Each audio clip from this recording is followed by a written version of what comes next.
지난주에 이어서 6주차 1교시 수업을 하는데 이야기를 연속해서 해야 되겠네요. 그죠? 지난 시간에 포인트 클래스를 설명하면서 포인트 클래스를 좀 완벽하게 만들기 위해서 이제 최상의 클래스에 있는 오브젝트 클래스의 역할을 알아보기 위해서 지금 수업을 진행하는 중입니다. 자, 여기 일단 오브젝트 클래스에 있는 함수들을 한번 소개를 하도록 하겠어요. 자, 이 함수. 첫 번째 있는 클론 함수, 오브젝트 클래스에 있는 클론 함수. 이건 뭐냐면 어떠한 오브젝트든 복사할 때, 객체를 복사할 때 쓰는 그런 함수입니다.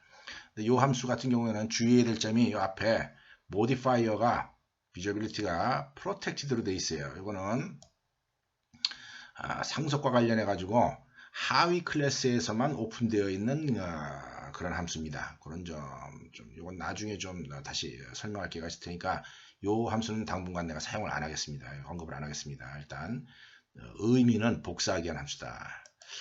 그 다음에 이번에는 equals 함수 있습니다. 우리 조금 전에 equals 함수 써봤어요. 포인트 같은 경우에 어떤 다른 객체랑 내 객체랑 비교하기 위한 거다라고. 리턴 타입은 불륜입니다. 이거는 많이 씁니다. 많이 쓰고 오버라이드도 해줘야 되는 겁니다. 그 다음에 finalize라고 하는 함수가 있는데 이것도 protected 함수예요. 그래서 우리가 일반적으로 함부로 쓰면 안 되는 함수입니다. 함부로 쓰면 안 되는 함수고, 이 함수는 가비지 컬렉터가 호출하는 함수입니다. 가비지 컬렉터가 가비지 컬렉션을 하기 위해서 호출하는 거예요.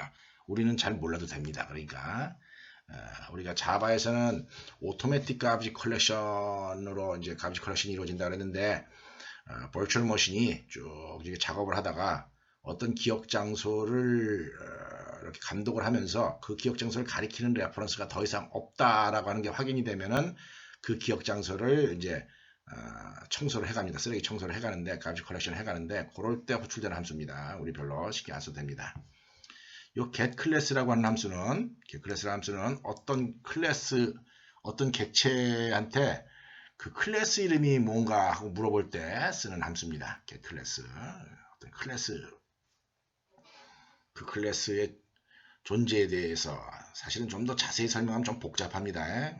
모든 객체는 그 객체 레퍼런스를 따라가면은 그 객체의 클래스에 대한 정보, 클래스에 어떤 데이터 멤버가 있고 어떤 멤버 펑션이 있고 상위 클래스가 뭐고 하는 클래스의 모든 정보를 보관하는 클래스 레코드라고 하는 게 있는데 그 클래스 레코드의 레퍼런스를 돌려주는 함수입니다. 클래스 레퍼런스를 돌려주는 함수고, 우리가 당분간은 어떤 클래스의 이름을 알고 싶을 때 얘를 쓰면 됩니다. 얘를 써서 이용하면 됩니다. 자, 해시 코드는 어떤 객체들을 갖다가 해시 테이블이라고 하는 곳에 저장할 일이 있어요. 그 해시 테이블을 저장을 할 때 자료구조 C에서 배웠죠. 해시 테이블을 저장할 때 키값이 필요한데 그 키값을 생성해주는 그런 함수입니다. 그 다음에 notify 이렇게 있습니다. 이 notify는 이게 멀티스레드 프로그래밍 할 때 사용되는 함수입니다. 이것도 여러분들 당분간 쓸 일은 없을 겁니다. 이 notify, 멀티스레드 사용할 때 쓰는 건데, 어떤 프로세스가 실행을 하다가 밑에 있는 wait 함수가 있어요. wait 함수에 의해서 프로세스가 잠시 suspend 되는 경우가 있습니다. 잠시 멈춥니다. 멈춰 있는 프로세스들이 있을 때, 멀티스레드가 있을 때 멈춰 있는 스레드를 깨우기 위해서 사용하는 함수가 notify랑 notify all입니다. 요 두 개, 요 notify랑 wait 함수도 여러분들 보통 서버, 클라이언트 그런 프로그래밍 할 때는 이제 이걸 사용을 해야 되지만은 일반적으로 싱글 스레드 프로그래밍을 할 때는 별로 여러분들 당분간 몰라도 되는 그런 프로그램입니다. 하여튼 멀티 스레드 프로그래밍 할 때 사용되는 기능이다. 자, 일단 toString이라고 하는 게 있습니다. 이 toString은 어떤 객체의 상태값을 나타나기 위해서 사용되는 함수입니다. 이거 여러분들 잘 알고 있어야 됩니다. 자, 그래서 요지가 뭐냐? 여기 함수가 여러 개 있지만 여러분들은 특히 당분간 toString이라는 함수랑 equals라고 하는 이 함수 두 개, 이 두 개는 여러분이 응용 프로그램 짜는 입장에서 자유롭게 이제 자유자재로 쓸 줄 알아야 되는 그런 함수들이기 때문에 이 두 개는 여러분들이 좀 확실하게 알아줬으면 좋겠다 하는 걸 내가 설명을 드리고 이제 그 예를 보여주도록 할 겁니다. 자, 기왕에 우리가 이 포인트 클래스를 만들었고 오브젝트 클래스를 소개를 했으니까 한번 코딩을 한번 해봅시다. 코딩. 자, 실제 여기 오브젝트 클래스 있는 거 한번 사용을 해봅시다. 자, 사용을 해보겠습니다. 자, 내가 아까 이거 equals 함수를 지금 묶어놨는데, 지금 다시 이제 커멘트를 풀었습니다. 자, 풀고 일단 equals부터 설명을 하도록 했어요. 클론은 프로텍티드니까 지금 설명 못하고 equals p라고 하는 점이랑 q라고 하는 점이 같으냐. 지금 p랑 q랑 같습니까? 다릅니까? 그래서 같으면은 same, 다르면 different다 라고 이렇게 하라고 했어요. 아까 이거 실행시켰을 때 same이 나왔습니까? different가 나왔습니까? 아까 여기 AWT에 있는 포인트 클래스를 썼을 때 same이 나왔었죠. 그죠? 10, 20, 10, 20 넣어가지고 했을 때 same이 나왔습니다. 지금 한번 실행시켜 보겠습니다.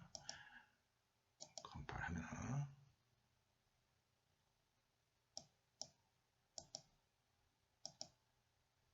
실행시키면은 아뿔싸. 여러분들 이게 중요한 겁니다. 지금 different가 나온다 하는 겁니다. different가 same이 안 나오고.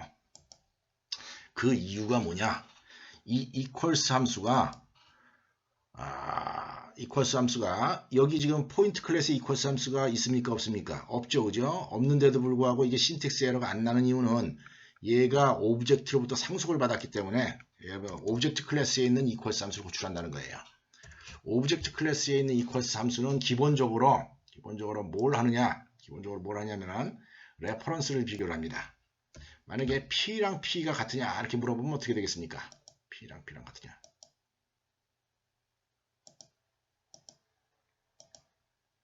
same이 나옵니다. 그죠? 자, 기본적으로 라이브러리의 상위 클래스 오브젝트에 코딩되어 있는 equals 함수가 하는 일은 이 레퍼런스랑 이 레퍼런스 값이 같으냐를 확인하는 겁니다. 같으니까 이제 same이 나온 겁니다. P랑 P랑 같으니까.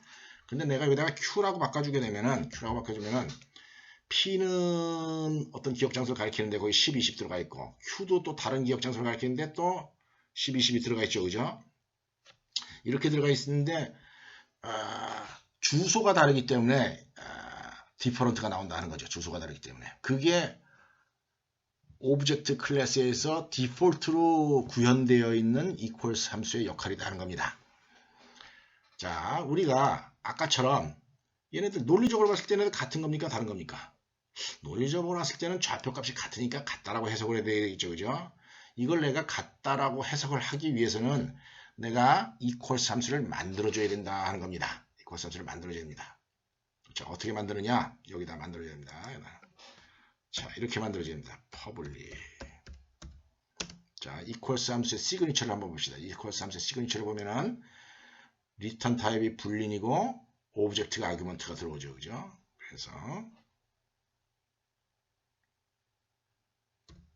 불린을 돌려주고 함수 이름이 equals 괄호 오브젝트 obj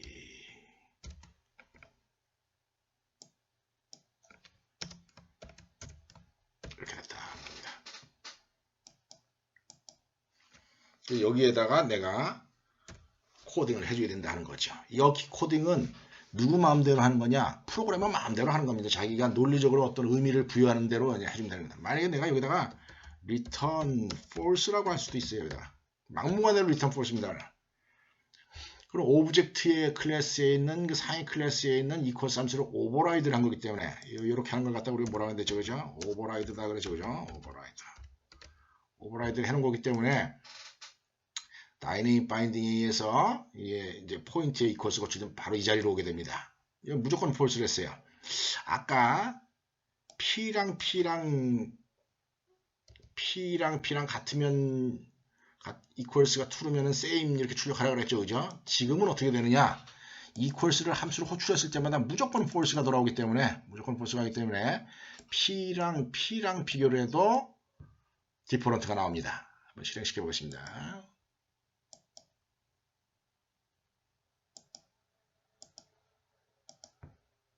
different가 나오죠. 그죠? 왜 그러죠? 내가 그렇게 작기 때문에 그런 거야. 내가 그렇게 작기 때문에. 필수라고. 내가 만약 이 자리에다가 무조건 true라고 해놓게 되면은 어떤 일이 나겠습니까? 무조건 true라고 이렇게 되면은 내가 만약에 P랑 Q랑 같으면 P랑 Q랑 같은 게 true면은 same이 나오라 그랬죠. 그죠? 아까 P랑 Q랑 같으냐 물어봤을 때 뭐가 나왔습니까? 여기 심지어 여기다가 60이다라고 바꿔봅시다. 10, 20이랑 60, 20이랑은 점이 같습니까? 다릅니까? 전혀 다르죠. 그죠? 그런데도 불구하고 내가 여기 equals에다가 무조건 true를 돌려줬기 때문에 equals라면 이 함수를 호출하게 되고 이 경우에는 뭘 비교하든지 간에 무조건 same이 나온다 하는 겁니다. 자, 그래서 이 코드를 어떻게 짜야 되겠습니까? 이 코드를 문맥에 맞게 무조건 뭐 true, false를 줄 것이 아니라 문맥에 맞도록 내가 잘 짜야 됩니다. 자, 나 같은 경우에는 어떻게 하려고 하는 거냐? 이 equals 함수에 이 p는 this로 들어올 테고 equals 호출될 때 this는 p를 가리키겠죠. 그죠? 그 다음에 formal parameter는 이 q를 가리키게 될 겁니다. 이제 formal parameter q는 이거는 q를 가리키게 될 텐데 요 두 개의 xy 좌표값을 비교할 거다 하는 겁니다. 자, 그렇게 하기 위해서 이게 필요합니다. 뭐가 필요하냐? 여기 아규먼트로 들어오는 게 여기 아규먼트로 들어오는 게 타입이 뭐가 들어옵니까? 이게 포인트가 아니다는 거예요. 오브젝트가 들어옵니다. 여기 포인트가 아니라 오브젝트로 포멀 파라미터를 명시한 이유는 이 equals 함수가 모든 객체에 다 적용되는 그런 함수이기 때문에 이렇게 만들 수밖에 없었어요. 모든 객체가 다 오브젝트니까 여기를 오브젝트 포멀 파라미터의 타입을 오브젝트로 할 수밖에 없었다는 거죠. 그래서 이걸 내 나름대로 응용 목적에 쓰려면은 타입 캐스팅을 해줘야 됩니다. 자, 그래서 포인트 세컨드는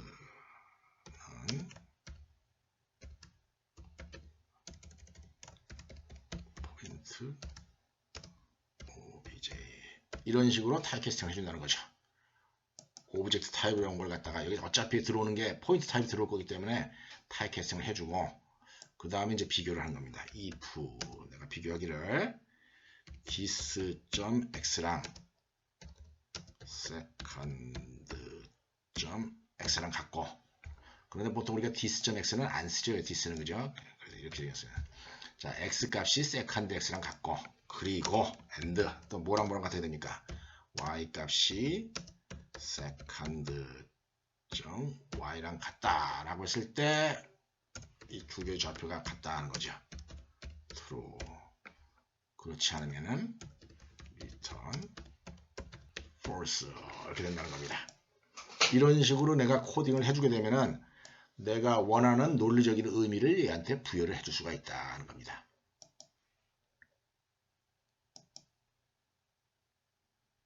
자, 컴파일하고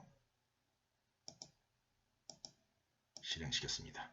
디퍼런트가 나왔습니다. 당연히 디퍼런트가 나오겠죠. 그죠? 왜 디퍼런트 나오죠? 이거 60, 20이고 이거 10, 20이니까. 그죠? 자, 여기다가 10이라고 적어주면 어떻게 되겠습니까?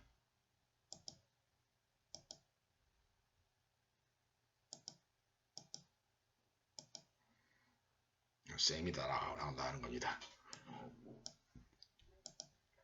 이렇게 오버라이드를 하는 능력을 여러분이 갖춰야 된다는 겁니다. 뭐에 대한 오버라이드였었죠? 오브젝트 클래스에 있는 함수들에 대한 오버라이드라는 겁니다. 자, 여기에서 이런 것도 한번 생각해 봅시다. 두 개의 포인트가 만약에 두 개의 포인트가 같다라고 하는 의미를 내가 이렇게 부여를 하겠다. 예를 들어서 이게 20, 10. 자, 10, 20이랑 20, 10이랑 이 포인트 같은 겁니까? 다른 겁니까? 당연히 다른 거죠. 그죠? 근데 내가 어떤 응용 프로그램을 짤 때 내가 두 개의 점이 같다라고 하는 거는 예를 들어서 꼭 좌표값이 같을 필요는 없다. 얘 더하기 얘 한 거. 얘 두 개 더하면 얼마입니까? 30이죠. 그죠? 그 다음에 얘 더하기 얘 더한 거. 이것도 30이죠. 그죠? 그런 경우는 내가 이 두 개의 포인트를 논리적으로 같다라고 내가 해석하겠다. 이런 식으로 했을 때는 여기 코드를 내가 그런 식으로 작성해 주면 됩니다. 어떻게 해주면 되겠습니까? if x 플러스 y가 second x 플러스 second y랑 같으면 그런 식으로 적어주게 되면은 내 나름대로의 또 그런 의미를 부여를 할 수도 있더라 하는 거예요. 저거나 그거 equals 함수 오버라이드 하는 거 자주 여러분이 해야 되는 일이기 때문에 반드시 익혀야 됩니다. 자, 두 번째. 자, equals 함수 설명했고 get 클래스 한번 보도록 하겠습니다. get 클래스. 자, get 클래스. get 클래스 보통 사용할 때 어떻게 사용을 하느냐?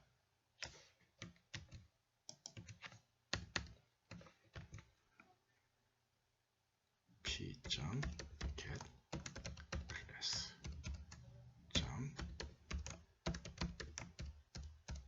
자, 당분간은 여러분이 get 클래스를 직접 사용하는 일은 별로 없을 거예요. 왜냐면 좀 요거는 나중에 뭐 리팩터링, 자바 리플렉션이라든지 좀 논리적으로 다이내믹 로딩 뭐 이런 거 할 때 좀 쓰는 제도이기 때문에 좀 어렵습니다. 여러분들은 당분간 get 클래스를 하고 난 다음에 바로 연이어서 get name 하는 식으로 쓰면은 이 클래스가 런타임 시에 어떤 클래스의 이름을 확인하고 싶을 때 쓸 수가 있습니다. 이름을 확인하고 싶을 때. 그러니까 요거는 여러분들이 사용법을 알고 있는 게 좋을 거예요. get class.getName. 뭐가 지켜나오겠습니까? 당연히 포인트라고 하는 게 지켜나온다. 자, 포인트라고 하는 클래스 이름이 지켜나온다는 거예요. 이 객체의 클래스의 이름을 갖고 와라 이런 뜻입니다. get 클래스와 관련해서는 당분간 여러분들 이것만 알면 되고, 자, 해시 코드 한번 출력해 보겠습니다. 근데 해시 코드 출력하라 그러면은 그냥 숫자가 출력됩니다. 어떤 유일한 것들. 해시 코드.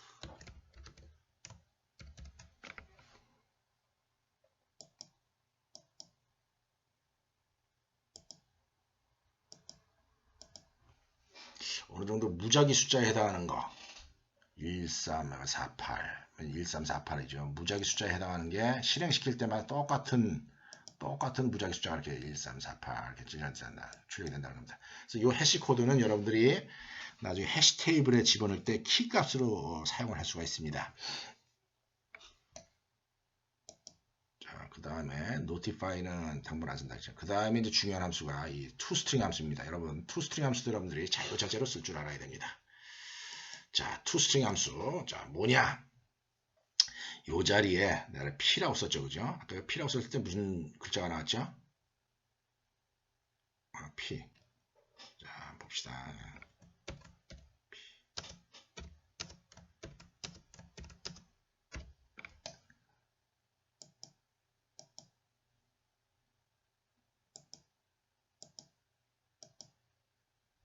자, P는 해가지고 포인트, 뭐 이상한 주소값 같은 게 이상하게 찍혀놨죠, 그죠? 뭐 클래스 이름이랑 이렇게 찍혀놨는데, 우리가 아까 같은 경우는 어떻게 찍어놨습니까? 아까 자바 AWT에 있는 포인트 클래스를 할 때는 뭔가 유용한 의미가 찍혀나왔죠. 10, 20이라고 값이 찍혀놨었습니다. 그죠?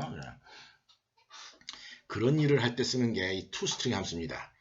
사실 toString 함수는 뭐냐면은 요 자리에 여기 지금 P라고 하는 게 여기에 toString 원래는 이렇게 적어줘야 되는 건데 이렇게 적어줘야 되는 건데 그냥 레퍼런스 P만 적어줘도 toString 함수가 자동으로 호출이 됩니다. 그 이유는 뭐냐면은 이 toString 함수의 용도가 여기 뜻이 뭡니까? toString이라니까 to는 전치사고 string은 문자열이죠, 그죠? 스트링으로 변환해라 이런 얘기입니다. 스트링으로 변환해라. 그래서 여기 프린트문 안에 있어야 될 내용이 스트링이 들어가야 되기 때문에 이 레퍼런스가 저절로 이 toString 함수를 호출한다는 거죠. 그랬을 때 라이브러리에 있는 toString 함수가 하는 일이 라이브러리 그 오브젝트 클래스에 있는 toString 함수가 하는 일이 아까처럼 그 이상한 레퍼런스 값 같은 걸 출력한다는 겁니다. 자, 한번 실행해 보겠습니다. 조금 전에 똑같은 결과가 나옵니다.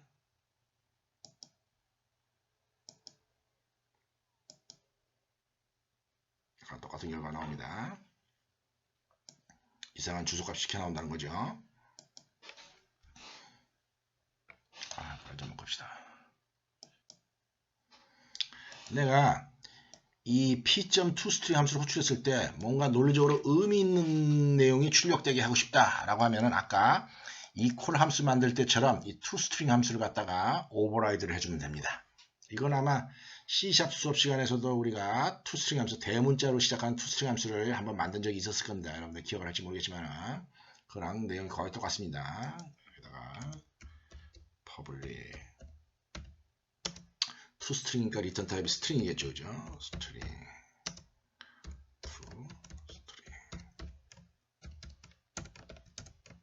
이렇게 함수를 만들어서 오버라이드 해주면 됩니다. 자, 자, 간단하게 이렇게 한번 하겠습니다. 이렇게. 이 함수가 호출될 때 무조건 헬로가 출력되라 하는 거죠. 한번 실행시켜 보겠습니다. 컴파일하고 실행시키면 뭐가 찍혀놨습니까? P는 헬로라고 찍혀놨죠, 그죠? P는 헬로. P.toString 호출해라 라고 하면은 이 함수가 호출이 돼가지고 헬로가 찍혀나온다는 겁니다. 내가 이걸 지워보겠습니다. 여기다 toString 함수 호출하는 거 지워보겠습니다.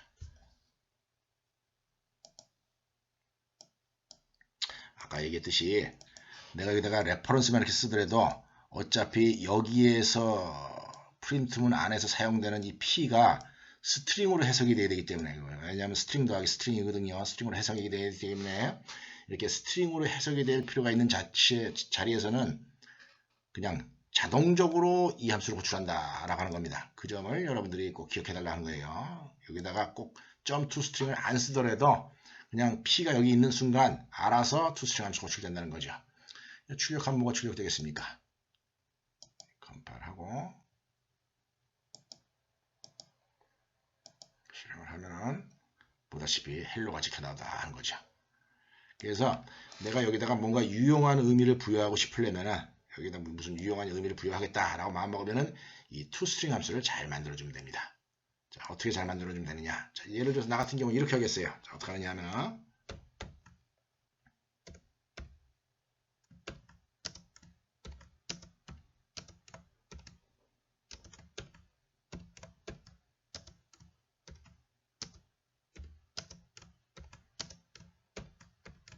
이렇게 해보겠습니다. 이거 여러분들 눈에 어떻게 보입니까?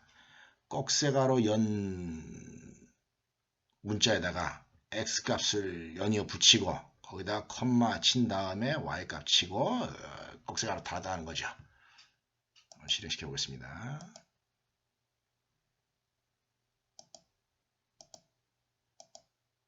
자, 그랬더니 10, 20 이렇게 찍혀 나오더라는 거예요. 훨씬 보기가 좋죠, 그죠? 보기가 좋습니다. 내가 이걸 꼭세가로로 안 하고 싶으면 여기다 어떻게 하면 되겠습니까? 이렇게 하고 여기다가 이렇게 하면 돼. 그냥 일반 가로 좌표값 나타낼 때 이렇게 해도 된다는 거잖아. 컴파일하고 실행시키면 그렇죠, 그죠? 12시 이렇게 찍혀난다. 아까 라이브러리 awt.point에 있었던 경우에는 출력했을 때 뭐가 찍혀놨습니까? 여기 포인트라고 하는 클래스 이름도 같이 찍혀놨었죠, 그죠? 포인트 뭐 이렇게 찍어낼 수도 있다는 거죠.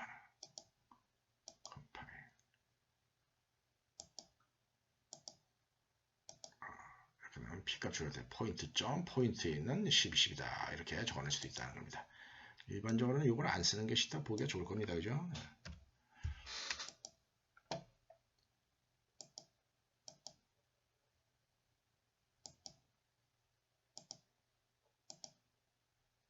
자, 그래서 이런 점을 여러분이 기억하게 바랍니다. toString 함수를 쓰는 용도는 뭐냐? 이유는 어떤 객체의 데이터 멤버 값들을 중간중간에 확인하고 싶을 때, 이거를 갖다가 쓰면 좋다 하는 겁니다. 그래가지고 웬만큼지 여러분들이 프로그램을 짜다 보면 웬만한 클래스를 만들 때마다 이 toString 함수로 오버라이드를 합니다. 이 toString 함수로 오버라이드를 해가지고 데이터 값을 이렇게 출력하게 함으로 해가지고 자기가 주로 디버깅을 할 때 이 데이터 값이 제대로 들어가 있는가 하는 걸 확인할 때 이렇게 프린트만 해서 이용을 해가지고 사용을 한다는 겁니다. 그래서 이렇게 해서 오늘 포인트 클래스를 출발점으로 해서 이 오브젝트 클래스에 있는 함수들을 대충 알아봤고, 그 중에서 여러분들은 반드시 기억하고 오버라이드 하면서 쓰는 두 개 함수, equals 함수랑 toString 함수의 사용법에 좀 능숙해져라 라고 하는 거를 내가 여러분들한테 권하면서 6주차 1교시 수업 마치도록 하겠습니다.